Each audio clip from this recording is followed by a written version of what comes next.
Iran যেহেতু এখন সরাসরি যুদ্ধে নেমে গিয়েছে, তার মানে এটা এখন আর শুধুমাত্র মধ্যপ্রাচ্যের যুদ্ধ নয়, এটা কিন্তু একটা বিশ্বযুদ্ধের সূচনা।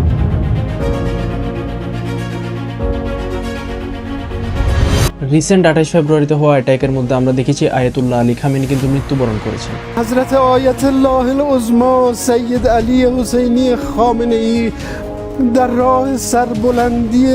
তার মৃত্যুর পর ইরানের সিচুয়েশন এখন অনেক খারাপের দিকে। জিওপলিটিক্সে একটা খুব সুন্দর প্রবাদ আছে, there are decades where nothing happens and there are weeks where decades happen. গত কয়েকদিনের সিচুয়েশনটা দেখে ঠিক তাই মনে হচ্ছে। তাহলে কি এখন আমরা ধরে নিতে পারছি যে ইরান ইসরায়েলের মাধ্যমে বিশ্বযুদ্ধের সূচনা হতে চলছে? এই সিচুয়েশনকে কেন্দ্র করে কিছু বিষয় একটু ক্লিয়ার করা দরকার। প্রথমত, বাংলাদেশে এই যুদ্ধের কারণে কি কি লাভ বা ক্ষতি হতে পারে? এই যুদ্ধের কারণে কি বাংলাদেশের সিচুয়েশনের মধ্যে কোনো পরিবর্তন আসতে পারে? দেন আমেরিকা এন্ড ইসরায়েল একসাথে যুক্ত হয়ে কেন ইরানে অ্যাটাক করতে হচ্ছে? আমেরিকাকে আমরা সুপার পাওয়ার হিসেবে চিনি, তারা চাইলে তো একাই ইরানে অ্যাটাক করতে পারত। Why they needed Israel? America বলছে তারা ইরানের মানুষের ফ্রিডমের জন্য, সেখানে ডেমোক্রেসি প্রতিষ্ঠা করার জন্য ডিক্টেটরকে সরিয়ে দিয়েছে, যার কারণে এখন ডেমোক্রেসি প্রতিষ্ঠা হলে মানুষ শান্তিতে থাকবে। When we are finished, take over your government. It will be yours to take. So the question is, এইভাবে ফোর্সড রেজিমে চেঞ্জ কি কখনো সাকসেসফুল হয়? হামলার মাধ্যমে দেশের প্রধানকে হত্যা করে রুলিং সিস্টেম চেঞ্জ করে ইসলামিক শাসন থেকে ডেমোক্রেসিতে গেলে কি ইরানের মানুষের ফ্রিডম আসলেই নিশ্চিত হবে? ইরান কিন্তু এখন অফিসিয়ালি হিটব্যাক করেছে, ইরান কিন্তু গালফ কান্ট্রিগুলোতে অ্যাটাক করেছে, তার মানে কি আমরা ধরে নিতে পারি যে ওয়ার্ল্ড ওয়ার 3 এর সূচনা হয়ে গিয়েছে? America exists today to make war. Free these people from the dictator of Iraq. The world could wait no longer. We're here for more than just the price of a gallon of gas. What we're doing is going to chart the future of the world for the next 100 years. America আসলে চাচ্ছেটা কি? তাদের বিরুদ্ধে যারাই যাবে তাদেরকেই কি ধ্বংস করে দেওয়া হবে? নিউক্লিয়ার ওয়েপেন শুধু আপনিই বানাইতে পারবেন, আমি বানাইলে কি দোষ হয়ে যাবে? এই সব কিছু নিয়ে আজকের ভিডিওতে আমরা আলোচনা করব। শুরুতে এখনের সিচুয়েশনটা একটু বোঝার ট্রাই করি। আমেরিকা ইসরায়েল ফুল স্কেলে ইরানের সাথে যুদ্ধে জড়িয়ে পড়েছে, যেটা আমরা গত 28 ফেব্রুয়ারি দেখলাম। আমেরিকা এটার নাম দিয়েছে অপারেশন ইপিক ফিউরি এবং ইসরায়েল এটার নাম দিয়েছে রোয়ারিং লায়ন। তারা টার্গেট করেছে ইরানের nuclear facilities, military infrastructures, missile sites and leadership. সবচেয়ে মজার ব্যাপার হলো ইসরায়েল নিজেরাই অ্যাটাক করে নিজেরাই বলছে Israel has the right to defend itself. তাদের মূল উদ্দেশ্য ছিল ইরানকে নিউক্লিয়ার ওয়েপেন বানাইতে না দেওয়া এবং তাদের রাষ্ট্র পরিচালনার সিস্টেমটা চেঞ্জ করে দেওয়া।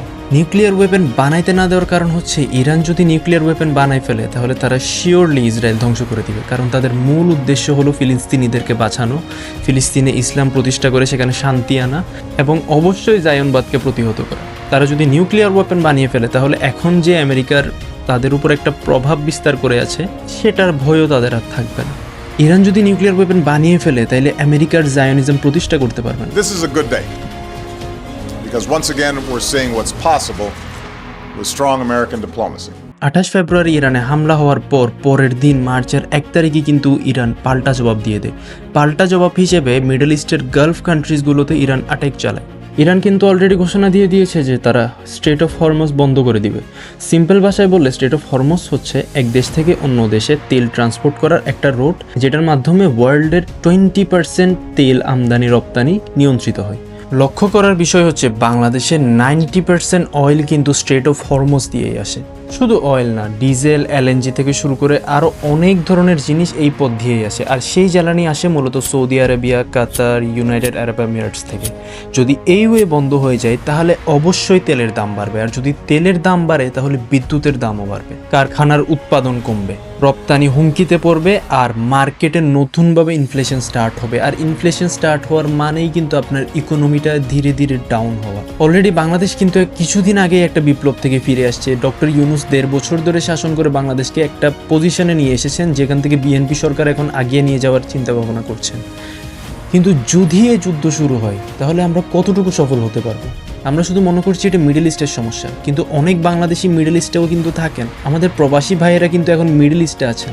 এখন মিডল ইস্ট যদি যুদ্ধে জড়িয়ে যায় তাহলে এটা কিন্তু আমাদের জন্য খুব একটা ভালো নিউজ না, কারণ আমাদের তেল রপ্তানি থেকে শুরু করে আরও অনেক এক্সপোর্ট ইম্পোর্টের জিনিস কিন্তু মিডল ইস্ট থেকে আসে। বাংলাদেশ কিন্তু এখনও বিকল্প জ্বালানি অন্য রুটে পুরোপুরি আনতে প্রস্তুত নয়। নবায়নযোগ্য শক্তির পরিকল্পনা আছে কিন্তু তাৎক্ষণিক কোনো সমাধান নেই। আবার আমরা যারা বাইরে থেকে প্রোডাক্ট ইম্পোর্ট করে বিজনেস করি তাদের বিজনেসেও কিন্তু অনেক সমস্যা হবে। জাস্ট লাইক আমি ডায়মন্ড টেকনোলজিতে মিডল ইস্ট থেকে প্রোডাক্ট ইম্পোর্ট করে দেশে সেল করার ট্রাই করি, যদি মিডল ইস্টের এই ওয়েটা অফ হয়ে যায় তার মানে ল্যাপটপের দাম আকাশচুম্বী হয়ে যাবে। এটা শুধু ল্যাপটপের ক্ষেত্রে সীমাবদ্ধ নয়, যারাই মিডল ইস্ট থেকে প্রোডাক্ট এনে এখানে বিজনেস করেন সবার ব্যবসা ক্ষতির সম্মুখীন হবে, প্রোডাক্টের দাম আকাশচুম্বী হয়ে থাকবে। মোট কথা এটাই যে এই যুদ্ধ যদি শুরু হয় তাহলে এর প্রভাব আমাদের সবার জীবনে পড়বে। দেন দ্য নেক্সট কোয়েশ্চেন, আমেরিকা কেন ইসরায়েলের সাথে যোগ দিয়ে যুদ্ধ করছে? আমেরিকা সুপার পাওয়ার হিসেবে চাইলে একাই ইরানে অ্যাটাক করতে পারত। Why they needed Israel? এর কারণ হচ্ছে আমেরিকা এখানে রিস্ক নিতে চায়নি। যেহেতু টার্গেট আলী খামেনিকে মেরে ডিরেক্ট রিজিমে চেঞ্জ, যদি আলী খামেনি বেঁচে যায় তাহলে আমেরিকার জন্য বিরাট সমস্যা। আবার রেজিমে চেঞ্জ করার জন্য ওই দেশের মানুষের ব্রেন ওয়াশ তো করতে হবে। ওই দেশের মানুষের ব্রেনে এইটা ঢুকানো লাগবে যে ডিকটেটর চলে গেছে, এখন তোমরা রাস্তায় নামো, রাস্তায় নেমে আন্দোলন করো, আন্দোলন করে তোমাদের সরকার তোমরা গঠন করো। সরকার কিভাবে গঠন করবে? ডেমোক্রেসি দিয়ে। আর এইসব কিছু করার জন্য আমেরিকার একটা দরকার সুপার ইন্টেলিজেন্স পাওয়ার, যেটা আছে শুধুমাত্র ইসরায়েলের কাছে। মোসাদ আমেরিকাকে জানায় খামেনি এখন কোথায় আছে তার এক্স্যাক্ট লোকেশন। আমেরিকা ওই অনুযায়ী মিসাইল মারছে অ্যান্ড খামেনি গন। এরপরে নেক্সট স্টেপ হচ্ছে ওই দেশে ডেমোক্রেসি প্রতিষ্ঠা করা। ডেমোক্রেসি প্রতিষ্ঠা করার জন্য অবশ্যই মানুষের ডেমোক্রেসিকে চাইতে হবে, আর এই চাওয়ানোর কাজটাই করবে মোসাদ। রিসেন্টলি মোসাদ কাজ শুরু করে দিয়েছে। মোসাদ ইরানের মানুষের ফোন হ্যাক করে ওইখানে মানুষকে বলছে যে তোমরা রাস্তায় নেমে আন্দোলন করো, নিজেদের দেশ নিজেদের হাতে নাও। এই কারণে আমেরিকা ইসরায়েলের সাথে অ্যালায়েন্স করেছে। Then the next question, forced regime change বা জোরপূর্বক সরকার পরিবর্তন আজ পর্যন্ত কি কখনো কোনো সুফল বয়ে এনেছে? কখনোই না। এই ধরনের ইন্টারফেয়ারগুলো অলওয়েজ আমেরিকাই করে। এসব করার কারণ হচ্ছে তাদের ডেমোক্রেসি সিস্টেম দেশটাতে ইন করানো। তোমার দেশের শাসন ব্যবস্থা যেরকমই হোক, তুমি ডেমোক্রেসিতে যদি না আসো তাহলে তো আমি তোমাকে কন্ট্রোল করতে পারবো না। আগেকার হিস্টোরি সব বাদ দেন, আপনি একদম রিসেন্ট 2000 সালের পরের হিস্টোরিগুলোর কথাও যদি আমি বলি, 2003 সালে ইরাকে সাদ্দাম হোসেনের বিরুদ্ধে কি হয়েছে তো আপনি জানেনই। Forces are in the early stages of military operations to disarm Iraq and to defend the world from grave danger. 2003 সালে যুক্তরাষ্ট্রের নেতৃত্বে ইরাক আক্রমণের ফলে সাদ্দাম হোসেনের শাসন উল্টে যায়, কিন্তু এর পরিবর্তে দেশে গৃহযুদ্ধ, ISIS এর উত্থান এবং লক্ষাধিক মানুষের মৃত্যু ঘটে। ইরাকের ক্ষেত্রে শাসন পরিবর্তনের পর অর্থনৈতিক পুনর্গঠন ব্যর্থ হয়েছে এবং দেশটি এখনও সংঘাতের মধ্যে রয়েছে। এরপর আফগানিস্তানে 2001 সালে তালিবান শাসন উল্টানোর জন্য যুক্তরাষ্ট্রের হস্তক্ষেপ সফলভাবে তালিবানকে ক্ষমতাচ্যুত করে, কিন্তু খুব বেশি দিনের জন্য কিন্তু না। 20 বছর পর তালিবানই আবার ক্ষমতায় ফিরে আসে। এই অভিযানে $2.3 ট্রিলিয়ন খরচ হয়েছে এবং 2400-এরও বেশি আমেরিকান সেনা নিহত হয়েছে। এটা দেখে আমরা অবশ্যই বুঝতে পারছি যে বহিরাগত হস্তক্ষেপ কখনোই দেশের শান্তি নিশ্চিত করতে পারে না। আবার 2011 সালে ন্যাটোর নেতৃত্বে মুয়াম্মার গাদ্দাফির শাসন উল্টে যায় এবং দেশটি অরাজকতায় নিমজ্জিত হয়। গৃহযুদ্ধ, অস্ত্রের ছড়াছড়ি এবং জঙ্গি গোষ্ঠীর উত্থান ঘটে। আবার যদি 2000 সালের আগের ঘটনার দিকে লক্ষ্য করেন তাহলে ইরানের উদাহরণই নেওয়া যাক। 1953 সালে যুক্তরাষ্ট্র এবং যুক্তরাজ্যের গোপন অভিযান অপারেশন আইজ্যাক্স প্রধানমন্ত্রী মোহাম্মদ মুসাদ্দেককে উল্টে শাহ মোহাম্মদ রেজাকে ক্ষমতায় বসানো হয়, যেটা পরবর্তীতে ইসলামী বিপ্লবের দিকে নিয়ে যায় এবং যুক্তরাষ্ট্রের সাথে শত্রুতা বাড়ায়। তাই এখানে বোঝাই যাচ্ছে যে ফোর্সড রেজিমে চেঞ্জ বা জোরপূর্বক সরকার পরিবর্তন কখনোই দেশের স্বার্থে করা হয় না। এটা করা হয় যাতে আমি গিয়ে ওই দেশের উপর অত্যাচার করতে পারি। তাহলে আমেরিকা আসলে চাচ্ছেটা কি? তাদের প্ল্যান আসলে কি?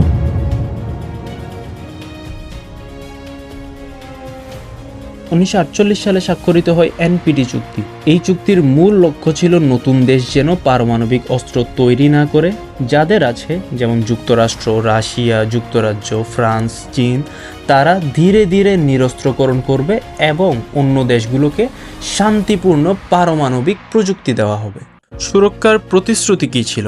NPT এর অধীনে পারমাণবিক শক্তিধর দেশগুলো নেগেটিভ সিকিউরিটি অ্যাসুরেন্স দেয়, অর্থাৎ তারা প্রতিশ্রুতি দেয় যে NPT-তে থাকা অপারমাণবিক দেশগুলোর বিরুদ্ধে পারমাণবিক অস্ত্র ব্যবহার করবে না। কিন্তু এটা সরাসরি আমরা তোমাকে সামরিকভাবে রক্ষা করব এরকম গুরুত্বপূর্ণ গ্যারান্টিও ছিল না। সবচেয়ে আলোচিত উদাহরণ হচ্ছে সোভিয়েত ইউনিয়ন ভেঙে যাওয়ার পর ইউক্রেনের কাছে বিপুল পারমাণবিক অস্ত্র ছিল। 1994 সালে ইউক্রেন তার পারমাণবিক অস্ত্র ছেড়ে দেয়। এর বিনিময়ে যুক্তরাষ্ট্র, যুক্তরাজ্য ও রাশিয়া ইউক্রেনের সার্বভৌমত্ব ও সীমান্তের নিরাপত্তার প্রতিশ্রুতি দেয়।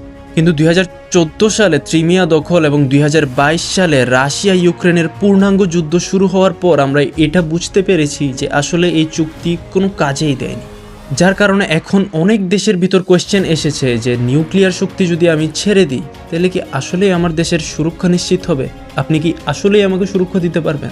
আমেরিকার রুল করার থিওরি হচ্ছে ডিভাইড অ্যান্ড রুল। আমি ভাগ করে দিলাম তোমাকে, তোমার দেশ তুমি সামলাও, বাট তুমি সামলাবা কিভাবে? আমার সিস্টেমের মাধ্যমে। আমার সিস্টেম কি?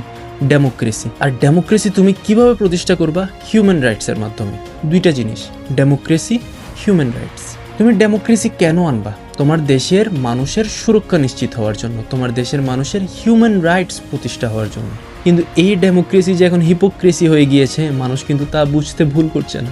আমেরিকাকে ডেমোক্রেসির ফাদার বলা হইলেও তাদের নিজের দেশের ক্রাইম রেটই অনেক হাই। প্রতি 5 জনে একজন নারী রেপের শিকার। আপনি নিজের দেশের মানুষের অধিকার নিশ্চিত করতে পারছেন না, আপনি নিজের দেশের নারীদেরকেই সুরক্ষা দিতে পারছেন না। আপনি আসছেন আবার আপনার সিস্টেম নিয়ে আমার কাছে যে আমার দেশের মানুষকে আপনি সুরক্ষিত করবেন। ব্যাপারটা অদ্ভুত না? এটা গেল ডেমোক্রেসি। সেকেন্ড হচ্ছে হিউম্যান রাইটস। আপনি যে পরশুদিন সকালবেলা, আপনি চাইলে কিন্তু বোমাটা বিকালবেলাও ফেলতে পারতেন বা সন্ধ্যাবেলাও ফেলতে পারতেন, যে সময় স্কুলে বাচ্চারা পড়াশোনা করতো না। আপনি বোমাটা ফেলছেন ঠিক সকালবেলায়। সকালবেলা যখন আপনি বোমাটা ফেলছেন ইরানের স্কুলে, এই ছোট ছোট যে 153 জন শিশুকে আপনি মারলেন, এরা কি দোষ করেছিল? 153 জন ইরানিয়ান ছোট ছোট বাচ্চাদেরকে আপনি হত্যা করেছিলেন। তখন কি আপনার একদমই মনে ছিল না আপনার হিউম্যান রাইটসের কথা? কিন্তু আমার ছেলের মাথায় LGBTQ ঢোকানোর সময় আপনার কিন্তু খুব মনে থাকে হিউম্যান রাইটসের কথা। আপনি যে গত 2 বছরে ফিলিস্তিনে 72,000 মানুষ মারলেন, যার মধ্যে অর্ধেক ছিল নারী, শিশু এবং বৃদ্ধ, যার বয়স 65 থেকেও বেশি, তখন কই ছিল আপনার হিউম্যান রাইটস? আপনি আমার বাচ্চার মাথায় LGBTQ ঢোকানোর সময় আপনার খুব মনে থাকে হিউম্যান রাইটসের কথা, কিন্তু যখন আপনি আমার বাচ্চাকে মেরে ফেলেন তখন আপনি ভুলেছেন হিউম্যান রাইটসের কথা। কি অদ্ভুত! অ্যাজ আ রেজাল্ট মানুষ এখন আর বোকা নাই, মানুষ বুঝে গেছে অলরেডি যে আপনার সিস্টেমটা ফেল করেছে। এগুলো আমাদেরকে আর উপরে উপরে দেখাই কোনো লাভ নাই আপনার। আমেরিকা ইরানে অ্যাটাক করার কয়েকটা মেইন রিজন ছিল আমেরিকার প্রেসিডেন্ট মার্কিন বিদ্বেষী হওয়া, এবং ইরান চেষ্টা করছিল নিউক্লিয়ার ওয়েপেন তৈরি করতে। কিন্তু এখানে একটা প্রশ্ন রয়ে যায়, ইরান নিউক্লিয়ার ওয়েপেন তৈরি করছে যার কারণে আপনি ইরানে অ্যাটাক করলেন, তাহলে যাদের কাছে অলরেডি নিউক্লিয়ার ওয়েপেন আছে আপনি তাদেরকে কেন অ্যাটাক করছেন না? আপনি নর্থ কোরিয়াতে অ্যাটাক করেন, আপনি রাশিয়াতে অ্যাটাক করেন, সেখানে তো আপনি অ্যাটাক করবেন না। কেন? কারণ তাদের কাছে নিউক্লিয়ার ওয়েপেন আছে। আপনি আমাকে বলছেন আপনি আমাকে প্রোটেক্ট করবেন, কেন? কারণ আমার কাছে নিউক্লিয়ার ওয়েপেন নাই। আবার ওইদিকে আপনি আমাকে নিউক্লিয়ার ওয়েপেন বানাইতেও দিবেন না নিজের প্রোটেকশনের জন্য। এখান থেকে বোঝাই যাচ্ছে যে আপনার মূল উদ্দেশ্য আমাকে আসলে প্রোটেক্ট করা না। আপনি চাচ্ছেন আমার উপর অত্যাচার করতে, আপনি চাচ্ছেন আপনার নিউক্লিয়ার ওয়েপেনের ভয় দেখিয়ে আমাকে কন্ট্রোল করতে। এখন ইরান কি করবে? Iran has promised most devastating, most horrific and the most offensive operation in the history will be conducted by the Iranian army.